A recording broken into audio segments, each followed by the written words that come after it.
The show is set in the year 1962 in a parallel universe. The Axis power, comprising Nazi Germans and the Imperial Japanese, won World War II and are now the rulers of the entire world. In this universe, the US President-elect Franklin D. was assassinated amidst the war, and the bombing of Hiroshima and Nagasaki never happened.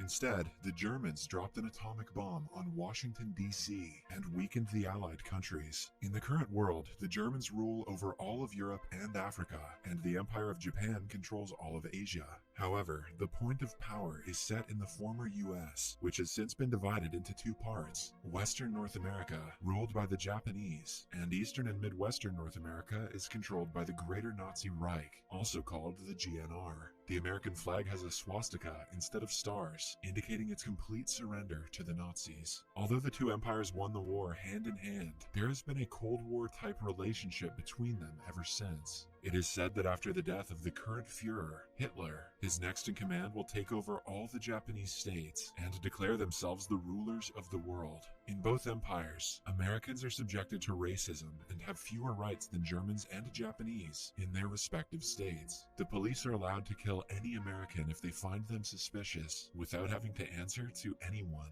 There is a neutral zone between two former American states that encompasses the Rocky Mountains. It serves as a neutral zone where no rules of either empire work. It is also a hiding zone for the resistance group that is constantly protesting for their rights and freedom.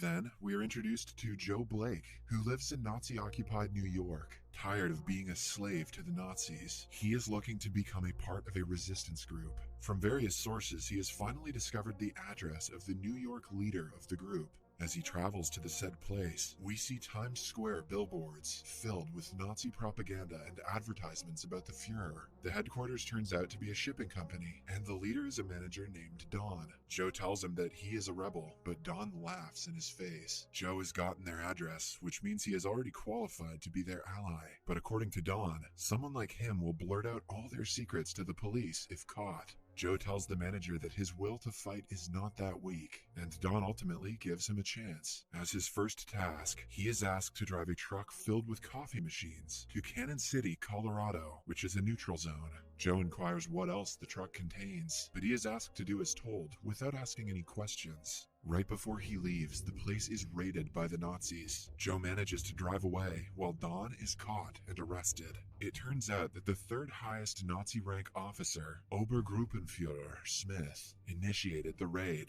He used to be a US Army captain before he joined hands with the Nazis and is now loyal to them. When told about Joe and the truck, the Obergruppenführer orders his people to catch the truck at any cost. Then, we are taken to San Francisco, a Japan-ruled city in the West. Juliana is an Aikido expert and a happy American living under Japanese control. One day, after practice, she is approached by her friend named Doni, who has a crush on her. He asks her out on a coffee date, but Juliana reveals that she already has a boyfriend named Frank. Later that day, she meets her sister Trudy, who has been MIA for the past week. Trudy is happy about something and claims that her life is about to change for the better. Then, we see Juliana meet Frank, who is great at art. However, since the Japanese are not a big fan of modern art, he has taken a job as a mechanic in a factory. As they chat, we find out that Frank is Jewish and is always living in fear of the Nazis. This is why Juliana doesn't want to have his children, because they will also be subjected to fear every day of their lives. After the date, Juliana is returning home when suddenly Trudy stops her. She frantically hands her a film and claims that it is the only way to freedom.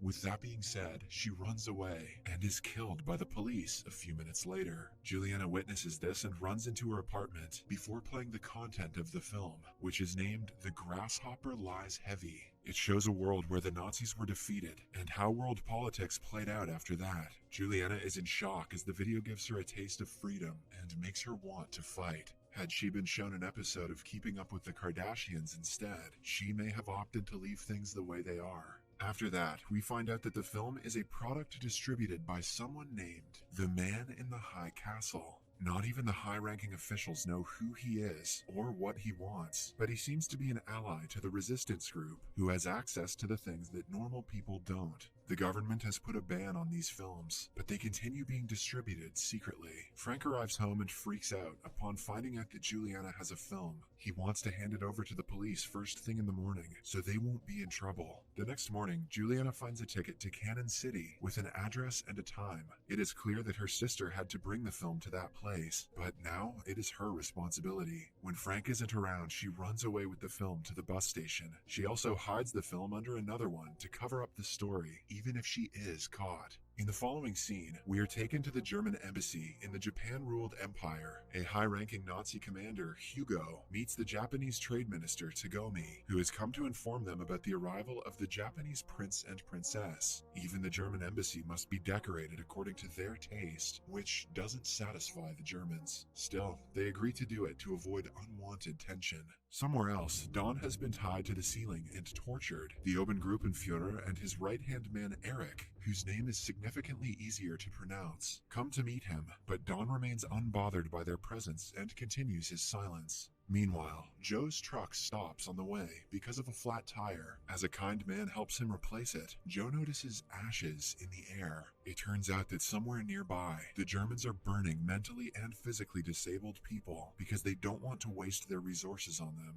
Guess you can't teach an old genocidal psychotic cult new tricks. After that, Joe continues the journey until he reaches a police check post. In a moment of heat, he brings out a film from under the truck and hides it somewhere else. The police do not find it and set him free. Like Juliana, Joe's job is also to supply the film to someone in Cannon City. Juliana meets a man named Randall, who is supposed to meet her sister. He is also a resistance member and thinks that Juliana is not suitable for the job. They get into an argument about who gets to take the film to Cannon City and decide that Juliana should do it because the person receiving the film thinks he is meeting a woman. On her way to the city, Juliana's bag is stolen by another woman who runs away with all her money and the fake film. Juliana continues the journey without money, adamant about doing her sister's job first. At Frank's work, he and a coworker named Ed are talking about politics. Soon, he and Randall, who Juliana was talking to earlier, are arrested for hiding the film from the police. Juliana reaches the hotel in Cannon City and waits for the person she is supposed to meet. While she is at it, she meets Joe, who pays for her meal because her wallet was stolen.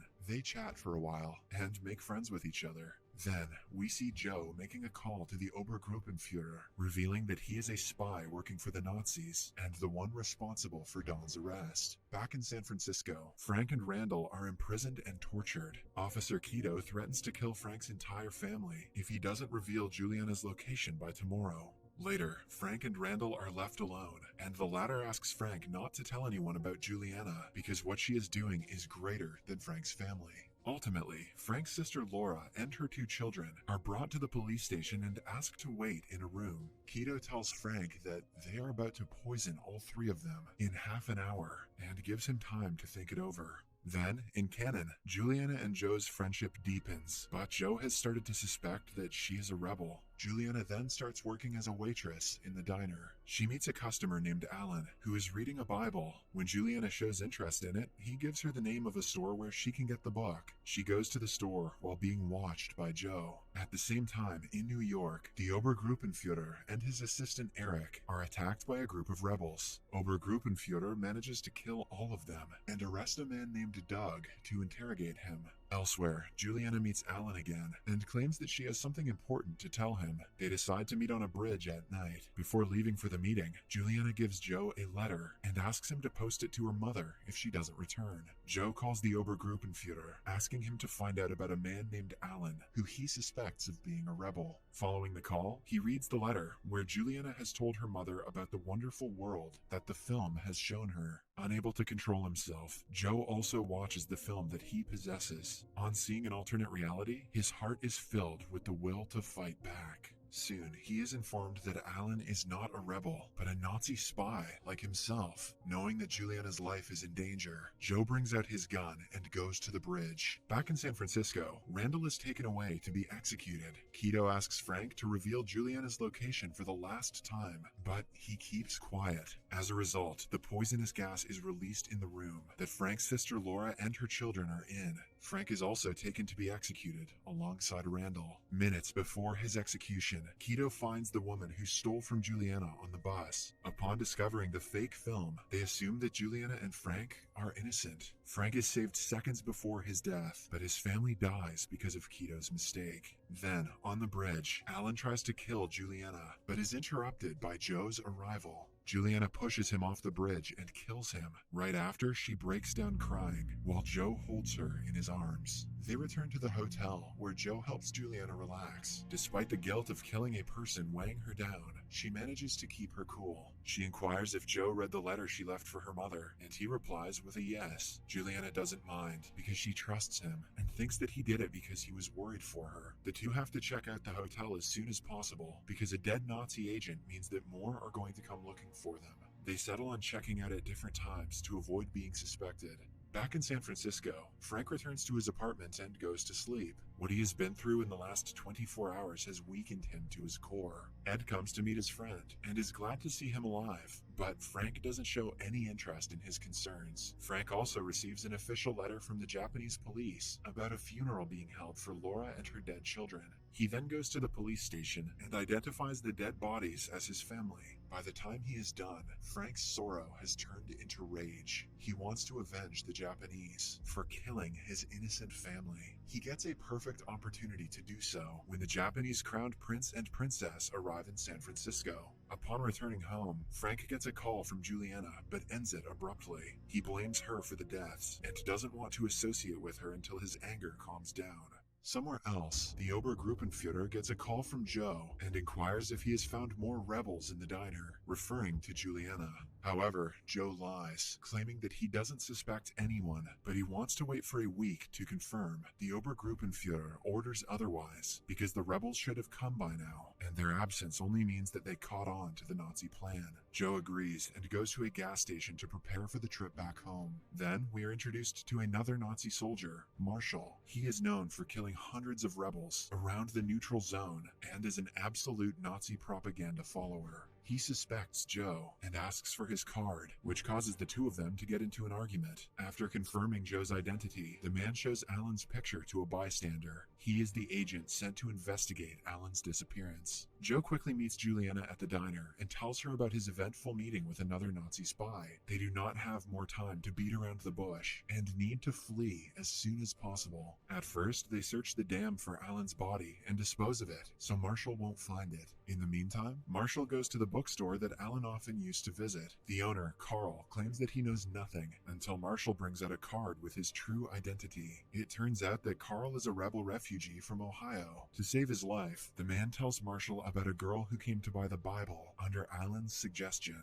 Despite getting the information he wanted, Marshall doesn't spare Carl and ends his life. Not just that, but he makes a statement by hanging his dead body in front of everyone and ordering them to let it rot. After that, he continues his search and ends up outside the diner that Juliana works in. A stranger claims that he knows where Alan is, but asks for money in turn for the information. Marshall makes him spill everything he knows and leaves for the bridge, having found out that was the last place Alan was spotted. Back in San Francisco, the crowned prince and princess are taking a stroll down a park with many councilmen. After the event, the prince privately tells the princess about his concerns regarding the Nazis' growing technologies. They have surpassed Japan in many ways and have to be stopped before another world war breaks out after Hitler's death. In the next scene, we see Trade Minister Tagomi talking to a Nazi scientist named Wegener. They are here to make a very important deal that might have a huge impact on world history. Wegener knows the recipe for an atom bomb, which Nazis possess, but Japan lacks. He is willing to share the recipe with the Japanese science minister, so the country can be ready in case they are attacked. Tagomi asks Wegener to hand the recipe to the Japanese science minister on the day of the Crown Prince's speech, because it is when everyone will be distracted. The Crowned Prince and Princess go to meet the Nazi ambassador to discuss the speech the prince is about to deliver to a crowd of San Francisco residents. The ambassador suggests they cancel the speech, as it might not be entirely safe, but the monarch trusts Keto's team to ensure complete safety. No one would dare to lay a finger on him after all, as he is the prince of the entire Japanese empire. Back in Cannon City, Joe and Juliana are disposing of Alan's car when they find a map inside. A marked place intrigues their interest, and they decide to travel to see what it is. At the same time, Marshall reaches the bridge and finds a drawing of Juliana that she had dropped when she was here with Alan last night. The mistake might cost her her life, but she is busy exploring the mapped place with Joe. It turns out to be a camp where the revolutionaries are locked and tortured. The horrifying sight of a chained dead woman shakes them both. Alongside the corpse is a list of revolutionaries who have been killed or are yet to be captured. Trudy's name is also there, but what shocks them the most is the name of the diner's owner, Lemuel. This means that the person Juliana has been working with until now is also a rebel. Marshall is in the diner with Lemuel, asking him if he has seen Juliana around the neighborhood. The owner reveals that she used to work for him, but lies about her disappearing a few days ago. Meanwhile, Frank is still not in the right state of mind. He continuously tries to gain more information about the Japanese prince by listening to the radio non-stop. Then, we see him making a gun for himself because he works in a factory that manufactures its parts. Ed inquires what he needs it for, but Frank doesn't reply. Later that day, Ed catches Frank practicing shooting in his apartment. He carefully inquires if Frank is planning to assassinate the crowned prince, but again, does not get a reply. Ed tells Frank to think of every step he takes because he won't be forgiven by the police if he does something irrational. In the next scene, Joe and Juliana are on the drive back to the diner before Marshall stops them. Juliana makes a run for her life and hides inside an abandoned home, all while being followed by him. After a few minutes long search, they come face to face, and Marshall is seconds away from blowing her head off with his shotgun. But right then, Joe comes to her aid and knocks the Nazi out before running away with Juliana. They hide inside a house nearby, tricking Marshall into assuming that they ran away. Only after he drives away in his car do they sigh with relief. To seek refuge, they go to Lemuel's home. He listens to their story before asking for the film she got from Trudy. However, Juliana insists that she will only hand over the film to the man in the high castle because she doesn't trust anyone else. Lemuel promises to bring them to the main man the following morning. Joe then surprises us by telling all the information to the Obergruppenführer Smith, but he doesn't tell him about the part where he helped Juliana. Morning comes, and Lemuel brings Joe and Juliana on a hike in the woods. However, halfway in, they are surrounded by a group of revolutionaries who recognize Joe as a spy. He proves his innocence by showing them the film that he wouldn't have brought if he was a spy. Moreover, Juliana also takes his side, since he has helped her against the Nazis time and again. Lemuel apologizes for the misinformation and asks them to go to a place on the other side of the hill to stay away from Marshall, who is desperately looking for them. Elsewhere, Wegener is preparing microfilm with information about how to manufacture an atom bomb. He is to hand this film to the Japanese science minister during the speech that is about to take place shortly. Hours before the speech, Frank buys a bunch of bullets under the name of a Japanese person living in Tibet. The owner of the shop helps him when offered an absurd amount of money. Ed finds the loaded gun and tries to stop Frank from doing anything stupid. In the ensuing struggle, Frank is shot in the shoulder, but he manages to lock Ed inside a room and make his way to the speech. Juliana is trying to steal a car for their escape, but Marshall catches her in the act. She drives away in a hurry, causing her to get into an accident that burns her alive. Marshall inspects her burning corpse before confirming that, yep, she's dead. What he doesn't know is that it was a plan set by Joe and Juliana to get him off their backs. When everything calms down, Juliana calls Frank, but Ed picks up the phone. He tells her everything Frank has been up to, prompting her to take the immediate next bus to San Francisco. Joe watches her go in shock and feels betrayed. Meanwhile, in San Francisco, the prince's speech finally starts. Wegener is in the crowd, about to hand over the microfilm to the science minister. Somewhere nearby is Frank, getting ready to take his revenge. As he pulls the gun out slowly, someone else shoots the prince before him. The episode ends as he watches the injured prince in astonishment.